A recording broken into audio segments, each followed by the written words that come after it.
ஹரி ஓம். குலதெய்வம் கோயிலுக்கு எப்போ போகணும் அப்படின்னு கேட்குறாங்க. வருடத்துக்கு ஒரு முறையாவது குலதெய்வம் கோயிலுக்கு போகணும். குலதெய்வம் கோயிலுக்காக நீங்கள் ஒரு உண்டியல் கண்டிப்பாக வீட்டில் வைங்க.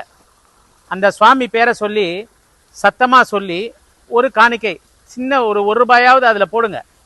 சின்ன காணிக்கை ஒன்று போடணும். டெய்லி சேர சேர அது ரொம்பின உடனே அது கொண்டு போய் குலதெய்வத்தை சேர்க்கணும். இது வழக்கம்.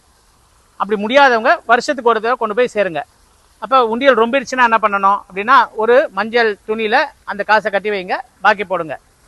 இந்த காயினை போடக்கூடிய தத்துவம் என்னென்னா, அந்த சுவாமி பேரை சொல்லுகிற போது நம்முடைய ஜீன் விழிப்படைகிறது. ஏன்னா பரம்பரையாக பாருங்கள், இன்றைக்கி இஷ்ட தெய்வம்னா நம்ம ஒரு சாமியை கும்பிடலாம், ஆனால் குலதெய்வத்தை மாற்ற முடியாது.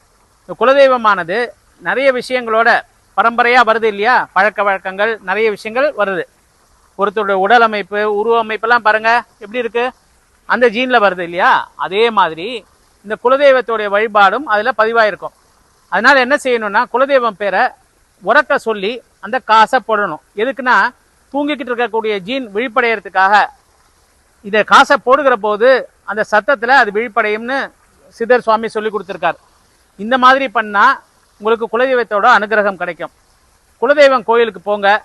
அங்கே போனவொன்னே என்ன பண்ணணுங்கிறத அடுத்த வீடியோவில் சொல்கிறேன், அதையும் பாருங்கள். எல்லாருக்கும் அனுப்புங்க, எல்லாரும் பயன்பெறட்டும். நன்றாக. குரு வாழ்க, குருவே துணை.